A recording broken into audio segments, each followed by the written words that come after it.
এমন কেউ নাই যে তালা ভাইয়ের ভিডিও দেখা হাসে নাই। তাও তুমি যদি কোনোদিন না হাসে থাকো তাহলে তালা ভাইয়ের এই ভিডিওটা একটু দেখা যাইও। বিশ্বাস করো, ভিডিওটা দেখার পরে যদি তুমি না হাসো তাহলে তোমার এমবি কেনার টাকা আমি দিয়ে দিব। আর তোমার যদি কোনো শেখাখোর বন্ধু থাকে তাহলে তারা এই ভিডিওতে মেনশন দিতে পারো, কারণ এই ভিডিওটা দেখার পরে তার মনটা একটু হইলেও ভালো হয়ে যাইব। ভিডিওটা দেখার আগে তোমরা যারা এখনো ফলো করো নাই, কষ্ট করে একটু ফলো করে আমাদের ফ্যামিলির মেম্বার হয়ে যেও। ভাই আমি বিয়ে করতে যাব, আপনি লাইভ স্ট্রিমটা বন্ধ করেন।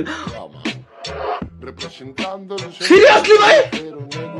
বন্ধু সাথী ও সুজন একটি কবুল বলতে হয়, হাই আল্লাহ মিলায়ে দেয় দুটি মন। একলা বিয়ে করতে যাবে, আমার কাছে ভাই স্ট্রিমটা বন্ধ করেন, আমি বিয়ে করতে যাবো। ভাই যেটা কাজ কর, বিয়েতে 3 বার কবুল বলার পর স্বামী স্ত্রী দুজন মিলে আমার লাইভ স্ট্রিমটা দেখ ভাইয়া, লাইভ স্ট্রিমটা দেখ।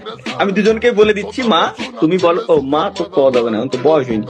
আপু তুমি এই বিবাহে সম্মতি দিয়েছো, এই ছেলেকে পছন্দ করেছো? জি। ভাইয়া তুমিও এই মেয়ের সঙ্গে বিয়ে করার জন্য রাজি হয়ে গেছো, নিজে সম্মতি দিয়েছো নাকি তোমাকে জোর করে করানো হয়েছে? জি আমি নিজে সম্মতি দিয়েছি। আপু এর মতো সাথে তুমি কেন বিয়ে করলে? কিভাবে চয়েস হলো তোমার? এর মতো একটা কাইল্লা কেমনে চয়েস করলে তুমি? আপু কিভাবে সম্ভব? একটু পরেই দেখবো যে তোমাদের দুজনের ঘর সংসার ইনস্ট্যান্ট ধ্বংস হয়ে গেছে। আসলে আমি তো সিঙ্গেল, তাই তুমি বিয়ে করতে যাবো আমি কেন সহ্য করব?